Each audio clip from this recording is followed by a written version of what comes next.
아유, 반갑습니다. 네. 제가 초등학교 5학년 때 여기 처음 나왔어요. 그때 옆집에 누나가 너무 이쁜 누나가 있는데 가자 그래가지고 그냥 왔어요.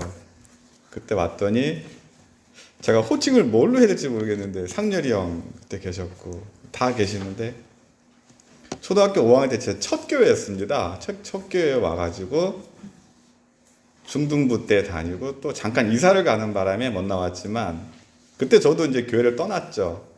근데 다시 목동교회로 오게 된 계기가 지금도 선명해요. 그 목동 시장 앞에서 우연히 상렬이 형을 만났는데 교회 나가네요. 안 나간다고. 그래서 그러면 교회 나와라. 왜 나가냐고 제가 따지다가 그럼 한 번만 나와라. 그러면 한 번만 갈게요. 그래서 제가 다시 고등학교 2학년 때 나오게 됐습니다. 그러고 신앙을 가지게 되고 그 다음에 고3 때 세례를 받고요. 지금도 침례식으로 세례를 하나요? 네, 저는 그게 영원한 자랑이에요. 장로교는 그냥 물만 뿌리잖아요.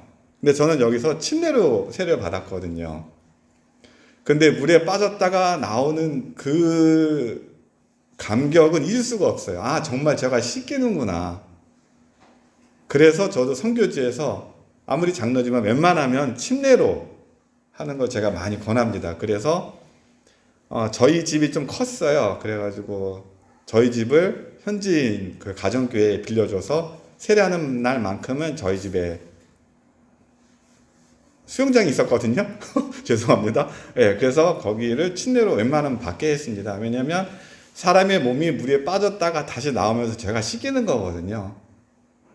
저는 그래서 제 그때 세례받을 때 눈앞에서 물이 흘러가면서 씻기는 게 저는 지금도 잊을 수가 없어요. 예, 그래서 목동교회 참 많이 자랑하고 다녔고 그러다가 이제 대학교 때 아니죠. 제가 대학교에 실패를 했으니까 재수할 때 저희 작은아버지께서 교회를 개척하시는 바람에 목동교회를 떠날 수밖에 없었습니다. 예, 그렇게 됐고요. 근데 다시 또 이렇게 신 교수님, 장로님들 이렇게 뵈니까 누나들, 형님들 뵈니까 눈물이 나네요. 울면 안 되는데. 예. 저는요 2008년도에 파송을 받아 나갔어요. 횟수로 14년, 그러니까 만 13년이죠. 그래서 13년 동안 이제 선교를 하고 이제 안식년, 올해 안식년을 맞아서 올해 6월 말에 들어왔습니다. 2008년도에 저는 이제 그 당시엔 SK에 다니고 있었거든요. SK 그룹에 다니고 있었는데 회사에서 2008년도 1월 달이었습니다.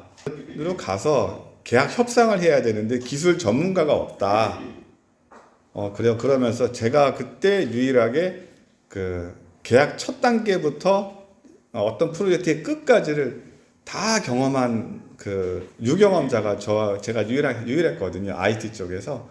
그래서 편부장에 가서 기술 협상을 좀 해라. 그래서 법무팀, 그 다음에 회계팀, 그 다음에 기술팀 이렇게 세 명이 이제 가서 협상을 했는데 협상이 또 잘 안 됐어요. 그래서 다시 5월 달에 출장을 갔는데 일주일 동안 거의 밤새면서 협상을 해가지고 700억짜리 사업이 제가 계약을 했습니다. IT 쪽에서는 700억이 상당히 큰 금액이에요. 건설이면 크진 않지만. 그런데 거기서 수주를 했는데 이제 그 다음은 뭐냐면 그 일을 할 사람이 없는 거예요. 같이 계약을 하러 갔던 전무님들, 상무님들이 출장을 갔다 오더니만 다 빼시는 겁니다. 그 나라가 너무 살기 힘드니까 후진국이고. 그래서 전무님은 뭐 나는 당뇨가 있어서 안 된다. 상무님은 나는 고혈압이 있어서 안 된다. 편부장 당신은 지병이 있냐? 저 없는데요. 그랬더니 그럼 네가 가면 되겠네. 예, 그래가지고 제가 초대 지사장 겸 사업 책임자로 갔습니다. 그러면서 이제 갈게 결정이 나고 제 교회가 사랑의 교회거든요. 예, 사랑의 교회에다 이제 세계선교부에 문의를 했죠. 중동 이슬람이고 중동의 그 선교지로 가는데 선교사로 돕겠다 그러니까 세계 선교부에서 일단 만나자고 합니다. 그래서 세계 선교부에서 미팅을 하고 제자 훈련을 받았는지 성경대학은 다 했는지 그 다음에 양육은 하고 있는지 뭐 여러 가지 잘 묻더니만 편집사님 선교사로 나가시죠. 이렇게 제의가 나와가지고 그래서 2008년도에 파송을 받아서 나갔습니다. 그러니까 저는 이제 전문인 자비랑 파송 선교사였어요. 그리고 학교가 아니고 회사에서 월급을 받으니까 후원을 제가 안 받겠다 그랬습니다. 제가 충분히 돈을 버는데 더 이상 받을 필요가 없다. 오히려 다른 가난하고 어려우신 분들한테 돌리는 게 좋겠다. 그래서 갔는데 첫 6년 동안은 이제 지사장으로 있으면서 사역을 했고요. 그 다음에 나머지 8년은 회사를 그만뒀어요. SK를 그만두고 현지에 남아서 개인 사업을 하면서 전문인 자비랑으로 사업을 했죠. 그리고 2016년도에 그 대형교회 연합 선교 대회가 있잖아요. 그 선교 한국이라고. 그 선교 한국 대회에서도 막 간증도 하고 그 다음에 전문인 선교, 비즈니스 선교에 대해서 어떻게 하면 되는지 실사례 발표도 하고 많이 하고 그랬는데 그리고 또 교회에서도 또 안식년 돌아오니까 또 강연할 수 있는 자리가 많아요. 그래서 여러 번 강의를 해보다 보니까 공통적인 질문이 있어요. 그 강의를 들으시는 분이 아니면 말씀을 들으시는 분 공통적인 질문이 있는데 유독 한 질문만큼은 공통적으로 안 하시고 제가 강의 끝나고 나가면 개인적으로 붙잡아서 물어보시는데 그 질문이 제 마음속에 많이 와닿더라고요. 왜냐하면 그 질문 많이 해요. 그런데 다른 사람이 있는 자리에서는 질문을 안 하고 꼭 혼자 있는 자리에서 니고데모처럼 그렇게 하는 질문이 뭐냐면요. 그 질문이 있는데 그래서 오늘 그 질문에 대해서 제가 답을 좀 드리려고 합니다.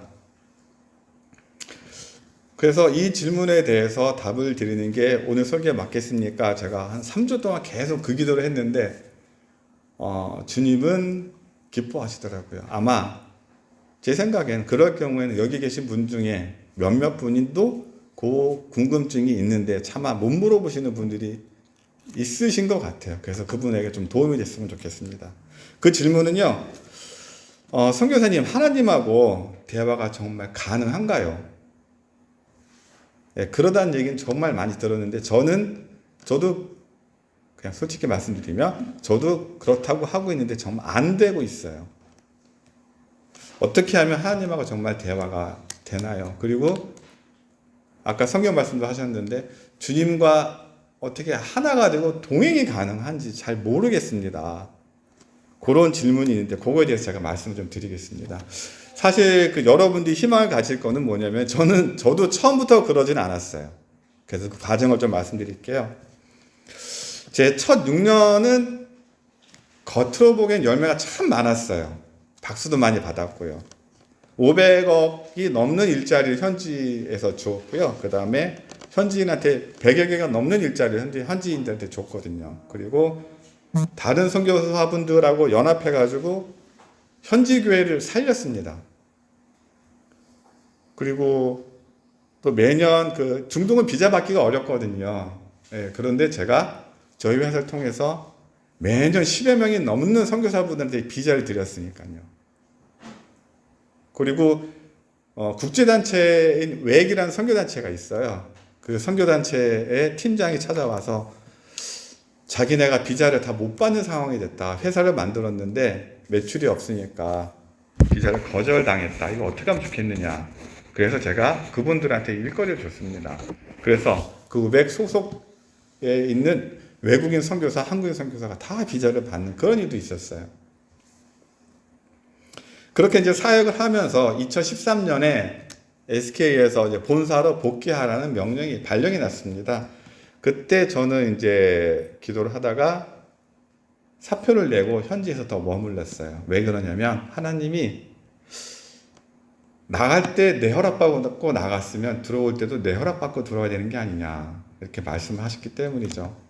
그래서 그거에 대한 얘기도 참 많이 있는데 그거는 다음으로 하겠습니다. 그래서 현지에서 이제 그때부터 개인 사업을 하면서 사역을 이어나갔죠. 산유국이에요. 그래서 이제 경제가 되게 안정적입니다. 석유를 판매하니까. 그런데 2015년에, 그러니까 2014년도 말이죠. 그때부터 사우디아라비아가 유가를 하락시키면서 2015년에 유가가 너무나 많이 떨어졌어요. 그러니까 이제 국가 경제가 반토막이 났습니다. 아제르바이잔도. 그래서 저희 사업도 위기에 처했는데요. 그때 세무조사까지 받았습니다. 석유가 잘 안 팔리니까 아제르바이잔 정부가 외국 기업인들을 대상으로 해가지고 세무조사를 해서 돈을 더 세수를 확보하려는 거였죠. 그래서 저희가 세무조사를 받았는데 법조항이 되게 애매해요. 후진국들은. 그래서 애매한 법정을 들어서 제가 예상한 것보다 많은 그 세금하고 과징금이 부과됐어요. 그래서 그때는 이제 회사에 어느 정도 세금을 내야지 하고 세금을 확보해 놨는데 그거의 2배가 나온 겁니다. 제가 확보해 놓은 거는 이제 원화로 따지면은 한 2천만 원 정도 확보해 놨는데 4천만 원이 나왔어요. 회사에 세금을 다 낼 돈도 없을 뿐더러 또 다 낸다고 해도 기존에 계약된 게 다 파기가 됐거든요. 경제가 어려우니까. 그래서 회사의 존립이 어려운 상황이 되었습니다. 그래서 그때 제가 주변에 이제 상사맨들 그리고 비즈니스맨들에게 물어봤어요. 이거 어떻게 하면 좋으냐 그랬더니 대답이 다 비슷했습니다.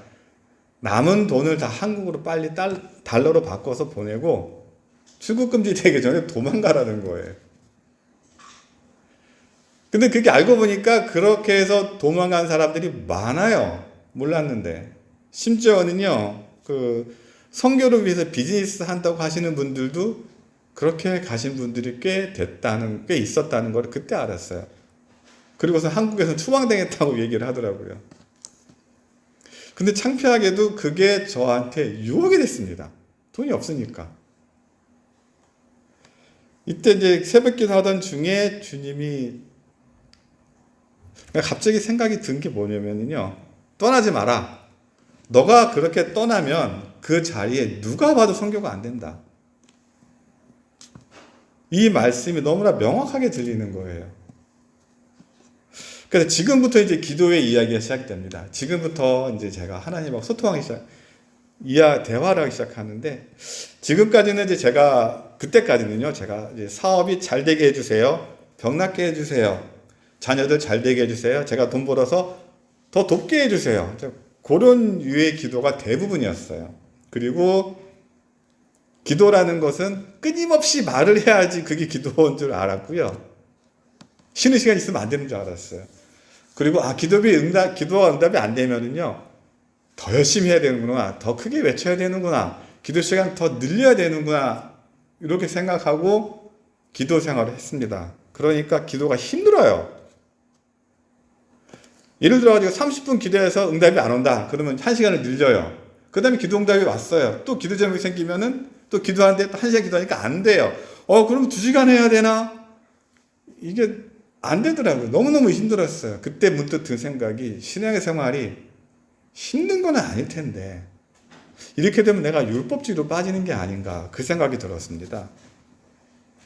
그러던 어느 날 제가 이제 주님의 대답을 좀 기다려보자, 이런 생각이 들었습니다. 그래서 기도를 한마디 하고 주님이 답을 해주실 때까지 기다렸어요. 그러니까 이제 제가 보통 기도 시간이 1시간인데 1시간이 그냥 가는 거예요. 그래서 1시간이 끝나고 나서 이거 내가 기도를 한 거야, 안 한 거야, 했다고 해야 되나, 안 했다고 해야 되나, 그런 의문이 들더라고요. 그런데 그때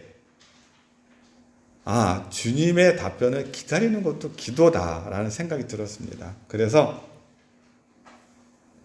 기도를 하고 그 다음에 물어보고 기다렸어요. 기다리면서 답변이 안 오는 경우가 많거든요.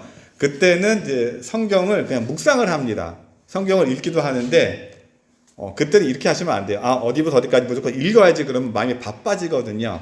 그냥 그것보다도 시간 되는 만큼만 천천히 묵상하시면서 읽으셔도 되고요. 찬양을 하셔도 됩니다. 그렇게 해서 혹시 하나님 말씀하시면 들어야지 하고 귀를 기울이는 그런 기도가 또 필요한 것 같습니다. 물론 외치는 기도도 중요하지만. 그렇게 해서 기다렸는데 며칠 만에 제 마음속에 하나님의 생각이 들었어요. 주님의 말씀 같았어요. 그런데 제가 바라던 그런 말씀이 아니었습니다. 도와주겠다, 돈을 주겠다, 이런 사업을 잘 되게 해주겠다는 그런 기도가 아니고요. 회개하라는 것이었어요. 현지인들한테 용서를 빌라는 것이었습니다. 그래서 주님, 전 잘못한 게 없는데요. 그랬더니 주님이 생각을 나게 하셨어요. 계속 생각나게 하신 게 뭐냐면요.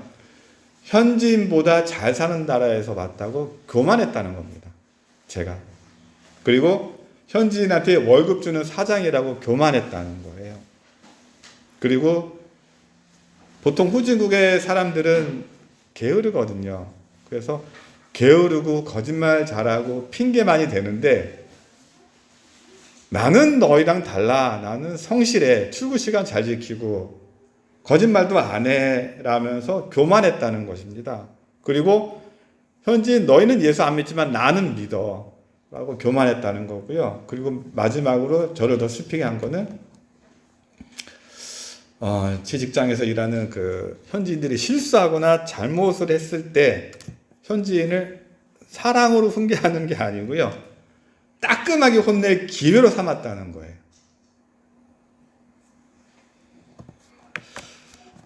좀 창피하더라고요. 아, 신앙을 가졌다는 그 자체가 또 내가 또 교만이었었구나, 현지인들한테. 그래서 회개를 했죠. 그런데 그 다음 말씀이 저한테는 너무 싫었어요. 그 사람이 살아있으면 찾아가서 사과를 직접 빌고 용서를 구한 다음에 하나님이 자기 앞으로 오라는 것이었습니다. 그게 진짜 사과라고. 그게 진짜 회개라고. 근데 그것만큼은 하기 싫어가지고요. 기도를 안 했습니다, 제가. 못하겠습니다, 하나님. 그냥 있는 그대로 마음을 말씀드리면 속으로 얕보던 사람들한테 찾아가서 사과하는 게 너무너무 싫었어요. 자존심이 허락하지 않았습니다. 일주일을 제가 기도를 안 했던 것 같아요. 그런데 너무너무 답답해요. 그래서 결국은 할게요. 하면 되잖아요. 네, 이 마음으로 제가 찾아가서 사과를 했습니다. 그런데 제 회사에서 일하던 현지 직원들이 이제 제 회사가 문을 닫으니까 다 흩어졌거든요. 여러 회사에 다니고 있는 거예요. 그래서 찾아서 수소문해서 만나서 회개하는데 시간이 참 많이 걸렸어요. 몇 개월이 걸리더라고요. 그래서 그들한테 제가 용서를 빌면은요, 그들이 다 괜찮다고 얘기할 줄 알았어. 왜 그러세요? 괜찮아. 이렇게 얘기할 줄 알았는데, 모두 다 하는 말이 뭐냐면, 지금이라도 그렇게 말해줘서 고맙다는 말이 제가 들었습니다. 그리고 마지막 한 명이 남았어요. 근데 그 한 명은 아제르바이잔에서 한국으로 갔대요. 한국에 있는 회사에 취직해서 다니고 있답니다. 아, 잘 됐다. 하나님, 얘는요, 제가 나중에 한국에 들어가서 그때 얘기할게요. 이걸로 끝냅시다. 그랬는데, 그 다음 날에 그 친구한테 전화가 왔어요. 미스터 편, 나 한국에서 다리를 다쳐가지고 아제르바이잔 잠깐 들어왔대요. 쉬려고. 놀랐어요. 근데 그 직원이 돌아왔다는 거에 놀란 게 아니고요. 아, 주님이 회개를 그렇게 급하고 중요하게 생각하시는구나. 거기에 놀랐습니다. 그래서 그 다음날, 바로 다음날 그 직원을 만나서 용서를 빌었고요. 그러니까 제 안에 당당함이 생기더라고요. 그래서 제가 하나님 앞에서 실제로 그랬어요. 손 탁 털고요. 다 했어요, 이제. 이제 하나님이 하실 차례입니다. 하나님이 이제 보여주세요, 저한테. 이렇게 회개의 결과는요, 주님 앞에 담대함으로 나타납니다. 회개를 하면 주님 앞에서 기도가 거칠 게 없어요. 좀 과장되게 말하면요, 기도가 뻔뻔해져도 됩니다. 뻔뻔해져도 돼요. 그래서 회개 없이는 주님 앞에 나갈 수가 없고요, 당당해질 수가 없습니다. 그래서 주님과 동행하고 싶고, 대화하고 싶고, 같이 있고 싶으면은요, 먼저 회개가 있어야 됩니다. 회개를 먼저 하시기 바랍니다. 그리고 저처럼 회개할 게 없다고 생각하시는 분들은요, 이렇게 기도 한번 해주세요. 하나님, 제가 회개할 걸 있으면 알려주세요. 제가 순종하겠습니다. 이렇게 기도하시면 바로 그게 출발점입니다. 그러면 회개 다음에 바로 그 다음으로 단계로 넘어가는데 주님과 소통이 되기 시작해요. 제가 기도하면요, 주님이 그때부터는 알려주세요. 저는 산책을 아주 좋아합니다. 그래서 그때만 해도 같은 코스를 5년 동안 계속 산책을 했어요. 한 1시간 정도 산책을 했는데 언제부터인가 택시가 지나가다 갑자기 쓰는 거예요. 창문 내리고 미스터 편 어디 가냐? 타라. 봤더니 옛날에 저희 회사에서 일하던 운전기사예요. 나 산책 중이야. 괜찮아. 그럼 또 가고요. 어떨 때는 화물차가 쓰기도 하고 고급 승용차가 쓰기도 해요. 웬일인가? 자주 쓰네. 또 그러면 산책을 계속 했어요. 근데 또 어떤 때는 뒤에서 누가 날 불러요. 미스터 편하고 부르는데 모르겠는 거예요. 근데 또 갔죠. 근데 또 불러요. 그래서 뒤를 봤더니 옆 건물의 2층에서 현지인이 저를 발견하고 반가워서 부른 거예요. 그래가지고 레샤드 무슨 일이야? 너 왜 불렀어? 그랬더니 그냥 우연히 지나가는 거 보고 반가워서 불렀다는 겁니다. 그래서 그래 잘 지내라. 그러고 이제 가던 길을 마저 갔는데 좀 이상했어요. 길을 가는 동안 내가 5년 동안 이 길을 갔는데 아는 사람은 한 번도 못 만났거든요. 근데 요즘엔 왜 이렇게 자주 만나지? 하고 주님한테 물었습니다. 그때 주님께서 하신 말씀이요. 네가 용서를 빌어서 그렇다는 거예요. 예전에도 그 사람들이 너를 알아봤는데 네가 알아보기 전에 먼발치에서 보고 피했다는 거예요. 그런데 네가 용서를 했기 때문에 지금은 너를 반가워한다는 겁니다. 그때 제가 마치 크게 한 방을 맞은 것 같았어요. 그렇구나. 그들이 내 앞에서는 복음을 듣는 척 했구나. 그리고 나보고 나한테 칭찬을 했구나. 그저 내 지위 때문에 그랬구나. 그들 마음은 그렇지 않았는데 그들은 내 말을 듣는 줄 알았던 겁니다. 내가 몰랐구나. 슬퍼지기 시작했어요. 그러면서 마태복음의 한 구절이 생각났습니다. 자기도 천국을 못 들어가지만 천국 문을 막고 남도 못 들어가게 하는 그 나쁜 사람. 그 사람이 나였구나. 근데 주님이 연이어 질문하셨습니다. 동현아, 너의 주인이 누구냐? 정말로 너의 목자는 나냐? 예수님 당연하죠.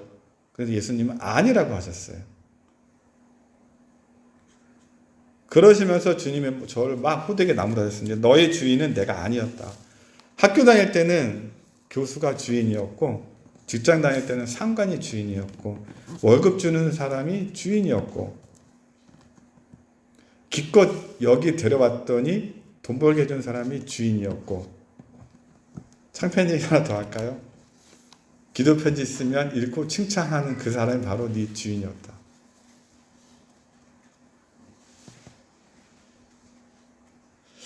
사실 그랬어요.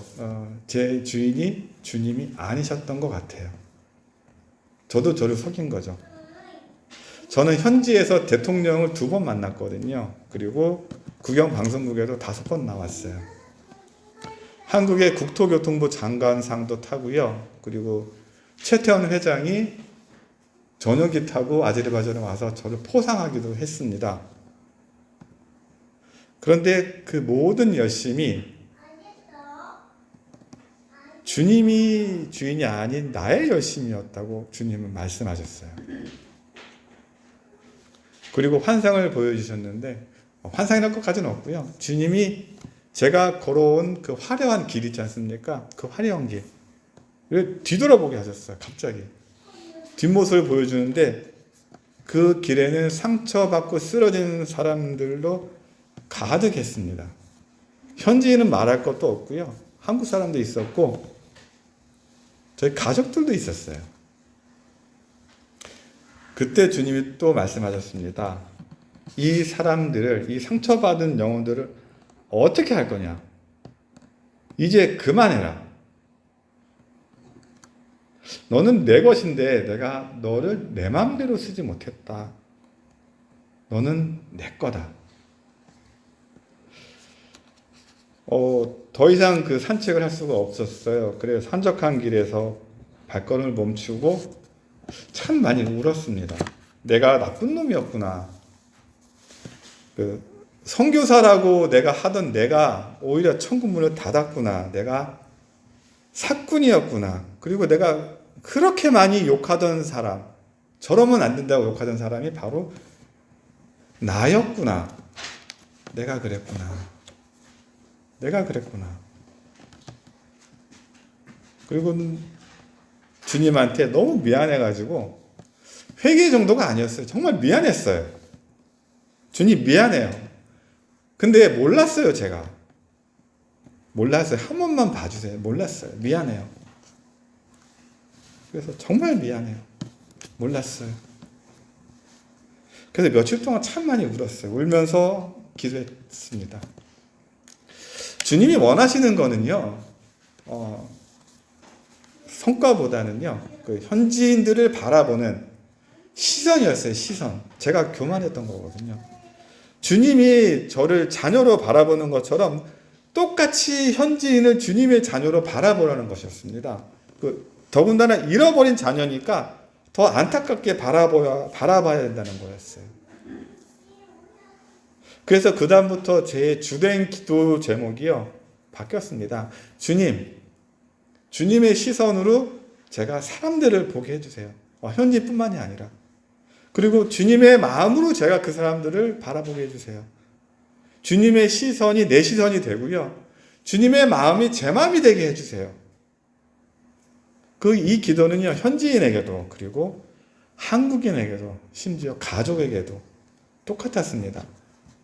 그래서 아이들에게도 용서를 빌었어요. 아빠가 잘못했다. 여보, 내가 잘못했어. 그래서 아이들이 잘못했을 때 제가 혼을 내려 해도요, 주님이 그때 말씀하셨습니다. 걔도 내 자녀다. 그 아이한테 하나님이 나의, 그러니까 하나님이 할아버지가 아니고 걔도 하나님 아버지다. 내 자녀다. 혼내지 말고 따뜻하게 가르쳐줘라. 그리고 저와 같이 일하는 현지인에게도 똑같이 하라고 말씀하셨습니다. 이때부터 제 신앙 생활이 변했어요. 그리고 예수님은 한 가지를 더 알려주셨습니다. 꼭 내가 시켰다고 얘기해라. 그래서 아이들에게 용서해 줄게. 예수님이 너를 용서해 주라고 하셨어. 라고 기쁘게 밝은 표정으로 그대로 전했습니다. 그리고 현지인한테도요, 라민, 용서해 줄게. 예수님이 너를 용서해 주라고 나에게 말씀하셨어. 이렇게 바뀌었어요. 아이들은요, 그런 반응이 어떻게 나오냐면요, 하나님이 날 아세요? 물론 신앙이 있는 아이들인데 그렇게 답변이 나오더라고요. 그리고 현지인은요, 예수가 정말 있어? 근데 그 예수가 나를 알아? 이렇게 반응이 나옵니다. 아이들에게는 간증이 되고요, 현지인에게는 선교가 돼요, 그게. 특히 이슬람에서는 복음을 전하는 게 불법이에요. 그런데 이렇게 간증을 전하는 것은 불법이 되지 않고요, 현지인이 물어보는 그 말에 대답을 하는 것은 또 불법이 아니에요. 이렇게 해서 선교가 자연스럽게 됩니다. 혹시 이제 여기 작년부 사업하시는 분들은 또 이런 고민을 가질지도 모르겠어요. 저도 똑같은 고민을 했는데, 하나님, 계속 용서만 해주면 사업은 거덜나지 않나요? 저도 먹고 살아야 되는데. 주님은 말씀하셨어요. 동현아, 용서하다가 사랑하다가 생긴 손해는 내가 100배, 1000배로 갚아주마. 걱정하지 말아라. 공부도 마찬가지예요. 학교 생활도 마찬가지고. 그러니 기쁘게 용서하고 기쁘게 사랑하라. 정말로 주님이 갚아주시는 일들이 8년 동안 너무너무 많았어요. 그 중에 하나만 말씀드릴게요. 저는 여러 가지 사업을 하다가 흥하고 마음을 했는데, 여행사를 할 때입니다. 저 여행사 사장을 하면은요, 가이드는 안 나가요. 그런데 이제 하나투어나 모두투어 큰 여행사에 임원진 가족들이 오면은요, 사장이 가이드를 나가야 돼요. 그래서 이제 가이드를 나갔는데, 성수기 때. 제가 직접 가이드를 하고, 이제 저녁 때 호텔로 갈 시간이 됐습니다. 네, 호텔로 갈 시간이 됐는데, 버스 기사가 그날따라 실수를 한 거예요. 호텔을 다른 데로 간 거예요. 근데 하나님이 이제 용서해주라고 하시니까 그래서 또 화가 날 뻔했지만 기쁘게 용서하고 용서해 줬어요. 용서할 때 조건은 뭐냐면 기쁘게 용서해 주는 거예요. 그랬더니 그래서 늦었지만 다시 예약된 호텔로 왔죠. 근데 문제는 거기서 터졌어요. 분명히 예약을 하고 아침에도 확인을 했는데 그 호텔은 예약이 안 돼 있다는 거예요. 그래서 직원한테 얘 왜 예약 확인 안 했냐 했더니 했다는 겁니다. 그래서 호텔에서는 무조건 안 됐다고 그러고. 근데 후진국에서는요, 이런 일이 종종 발생을 해요. 정부의 뭐 높은 관료가 그 호텔에서 자겠다 그러면 호텔은 무조건 기존의 예약을 캔슬하고 방을 줘야 되는 상황이에요. 후진국이라서. 이런 경우가 있다는 말만 들었지 제가 당한 건 처음이었거든요. 그때 좀 막 따지려고 그러는데 하나님이 따지지 말래요. 덮으래요. 그래서 알았다. 그러고 이제 그때 성수기니까 방을 구하려면 비싸게 구해야 되거든요. 그리고 여행사면은 최소한 그것보다 좋은 방을 구해줘야 돼요. 그래서 돈을 더 들여서 호텔을 찾았어요. 찾아서 그 호텔로 가보니까 아까 그 호텔이었어요. 버스 기사가 저를 보고 씩 웃더라고요.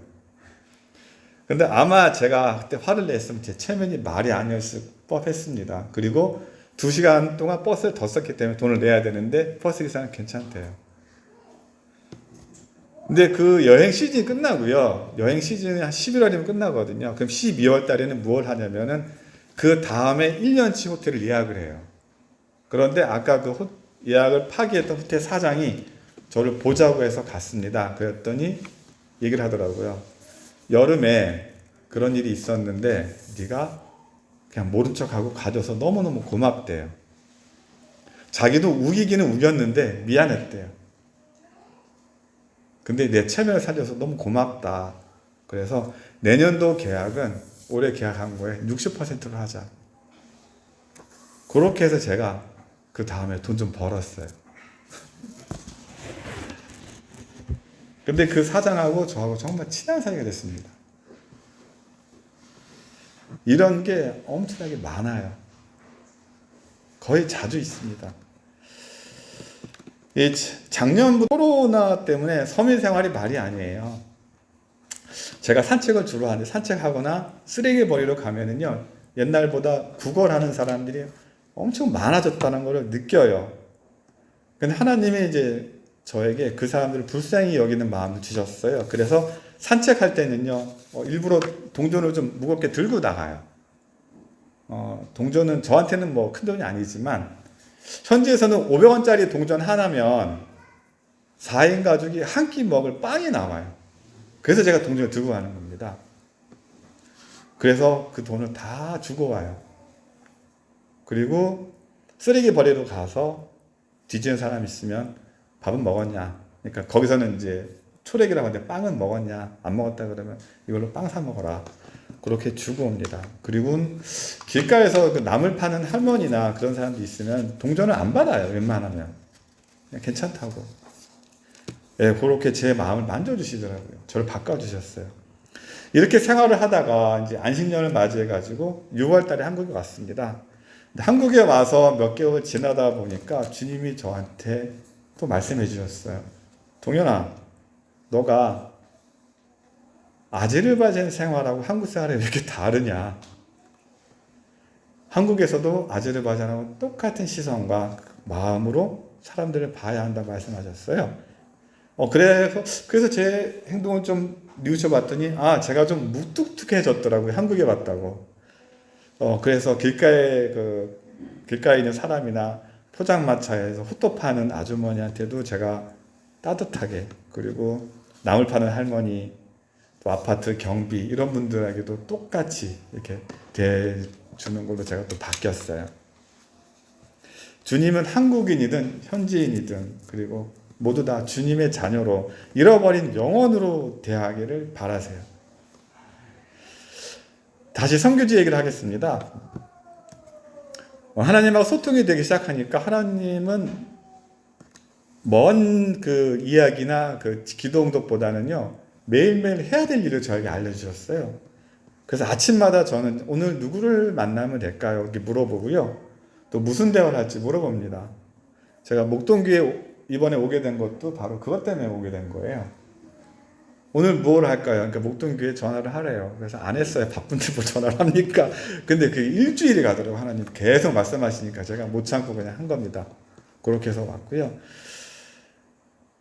그런데 하나님이 만나기 원하는 사람은 현지에서 대부분이 제가 만나기 싫은 사람들, 그리고 만나도 할 리가 없는 사람들이 있지 않습니까? 서먹서먹한 사람들이 대부분이었어요. 그래가지고 제가 하나님 무슨 얘기 할까요? 물어보니까 하나님이 들어주래요, 이야기를. 꼭 만나서 이야기를 해야 선교가 아니고 들어주는 것도 선교라고 하십니다. 그래서 이렇게 몇 개월 동안 순종하다 보니까 자연스럽게 상대방의 어려움을 알게 되고요. 기도를 하게 돼요. 그리고 같은 선교사끼리는 한국의 파송교회의 그 기도 편지를 못 쓰는 이야기들이 있거든요. 그리고 아내조차도 알지 못하는 얘기, 예를 들면은 제 여동생이 동성애자예요. 어떻게 하면 좋을까요? 이런 얘기. 그리고 가족들한테 미안해서 못 알리는 얘기. 암 검사를 받았는데 좀 증상이 안 좋네요. 어떻게 할까요? 가족들이 걱정할 것 같은데. 이런 기도 제목들이 나와요. 그래서 기도를 같이 하기 시작했습니다. 그래서 그 암 걸리신 분은 완치가 됐어요. 현지에서 저절로. 그런 기적들이 있고요. 그러니까 기도에 연합이 일어나요. 선교사들이 뭉치는 겁니다. 그래서 현지에 저하고 마음 맞는 분 2명이, 3명이서 현지에서 24시간 중보기도 센터를 만들었어요. 그래서 그게 국적 가릴 거 없이 외국인 선교사도 같이 와서 기도를 합니다. 그런 센터가 만들어졌고요. 제가 보기에 그 기도 제목은요, 신앙 공동체의 그 피와 같은 생각이 들어요. 혈액이죠, 혈액. 그래서 혈액이 잘 흐르면 건강하고 피가 잘 돌지 않으면 그 공동체는 문제가 있는 거예요. 만약 그 여러분한테 그 기도 제목이 잘 오지 않잖아요. 그러면 기도 제목을 주지 않는 그 사람들의 문제라기보다는 내가 기도 생활은 잘하고 있나 하고 한번 생각해 보세요. 왜냐하면요, 거짓말 잘하는 사람도 진실한 친구를 찾아요. 그리고 기도 잘 안 하는 신앙인도요, 문제가 생기면 기도하는 사람을 찾아요. 찾을 수밖에 없어요. 그래서 기도에 좀 더 매진하시기 바랍니다. 네. 저는 주기도문으로 기도하는 걸 되게 좋아해요. 아침마다 주기도문을 묵상하고 기도를 마쳐요. 주기도문을 한 30분 정도 하는 것 같아요. 똑같은 말을 묵상하면서. 하늘에 계신 우리 아버지, 이렇게 말할 땐 너무 좋아요, 기분이. 그러다가 언제부터 기도가 바뀌었어요. 아빠라고 부르기 시작합니다, 제가. 아빠, 저 왔어요. 그래서 그때 하늘을 보면은 그때 하나님이 저를 보고 웃으시는 것 같아요. 그러니까 길거리에 가면서 기도할 때 너무너무 좋고요. 차 타고 가다가도 하늘이 보이잖아요. 그러면은 하늘에 계신 우리 아버지, 아빠, 나 어때요? 오늘 잘 살았나요? 이렇게 물어보기도 하고요. 힘들 때는 그냥 얘기해요. 아빠, 오늘 힘들었어요. 이렇게 얘기도 하고, 또 칭찬받을 만한 조그만 일 있으면 아빠, 나 잘했어요? 잘했죠? 칭찬해 주세요. 이렇게 얘기를 합니다. 아빠예요, 아빠. 어리광도 부리는 거지. 그러면 아빠가 잘했다 그러면서 안아주세요. 너무 기분이 좋아요. 어쩔 때는 힘들어서 눈물이 날 때도 있어요. 하지만 대부분 좋아서 눈물이 나요. 그냥 좋아서. 아빠. 하나님이 가깝게 느껴지고요.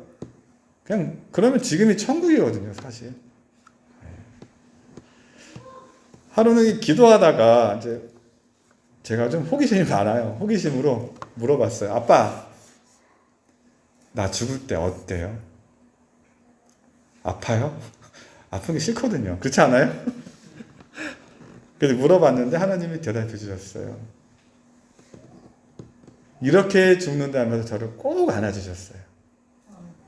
그 품이 너무 따뜻하고 환해요. 포근하고. 그러시면서 하시는 말씀이 동현아 너만 그런 게 아니야. 믿는 사람은 다 그래. 믿는 사람은 다 그렇대요. 그래서 제가 그럼 왜 나는 이렇게 아프다고 생각하고 있었을까? 영화나 TV가 사람들을 망친 것 같아요. 믿는 사람은요, 죽을 때 다 행복하대요. 포근하고요, 평안하고. 그래서 스데반이 그런 기도를 하고 죽을 수가 있었답니다. 평온하게.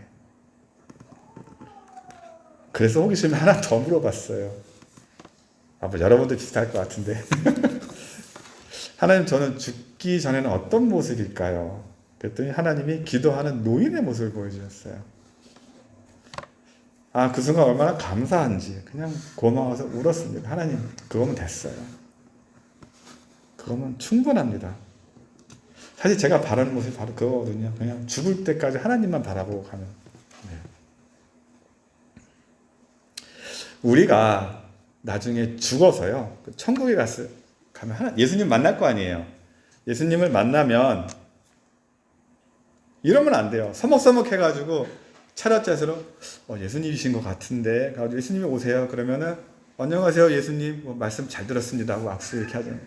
그러면 안 돼요. 말씀 많이 들었습니다 이러면 안 됩니다. 그냥 아빠 하고 달려가야 돼요.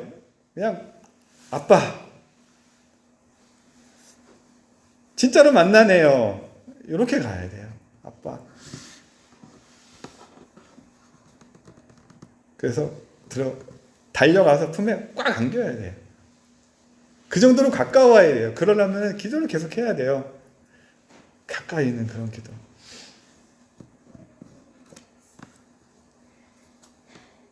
시간이 많이 흘러가지고